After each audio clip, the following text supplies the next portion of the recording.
Bullet राजांवर सांगलीत कारवाईचा बडगा. कर्णकर्कश आवाज काढत जाणाऱ्या बुलेटवर कारवाई करत मॉडिफाय सायलेन्सर जप्त.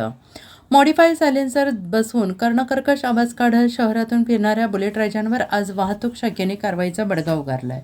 मोठमोठ्याने आवाज करत जाणाऱ्या 28 बुलेट वाहनांवर कारवाई करत मॉडिफाय सायलेन्सर जप्त करून दंडात्मक कारवाई करण्यात आली. वाहतूक शाखेचे निरीक्षक अजित सिंदकर यांच्या पथकाने सदरची कारवाई केली. शहरात प्रमुख मार्गावर तसेच कॉलेज परिसरात कर्णकर्कश आवाज करत दुचाकी तसेच मॉडिफाय सायलेन्सर करून बुलेट फिरवत असतात. नागरिकांना तसेच वाहनधारकांना मोठा त्रास होत होता आणि याची दखल घेत पोलीस अधीक्षक तुषार दोशी यांनी वाहतूक शाखेला कारवाई करण्याचे आदेश दिले आणि त्यानुसार सांगलीच्या वाहतूक शाखेने दुचाकीच्या मूळ संरचनेत बदल करून मॉडिफाय सायलेन्सर बसवून कर्णकर्कश आवाज करत फिरणाऱ्या बुलेटस्वारांवर कारवाईचा बडगा उगारण्यास सुरुवात केली. माननीय पोलीस अधीक्षक सांगली यांच्या आदेशानं कल्पनेतून शहरामध्ये ज्या मोटरसायकलना सायलेन्सर मॉडिफाय केलेल्या आहेत आणि ज्यांचे मोठ्याने आवाज येतात त्याचा नागरिकांना तसेच वाहतुकीला त्रास होत असल्यामुळे काल दिनांक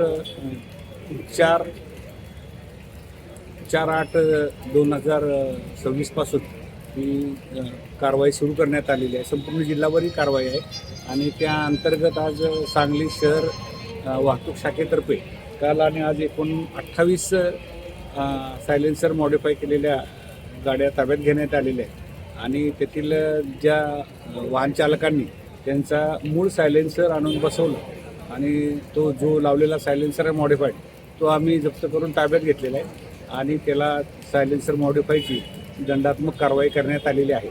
आणि अद्यापही काही वाहन चालकांनी त्यांचं सायलेन्सर आणले नाही, त्या गाड्या इथं पोलीस सांगली शहर वाहतूक शाखेच्या आवारात लावण्यात आलेले आहे.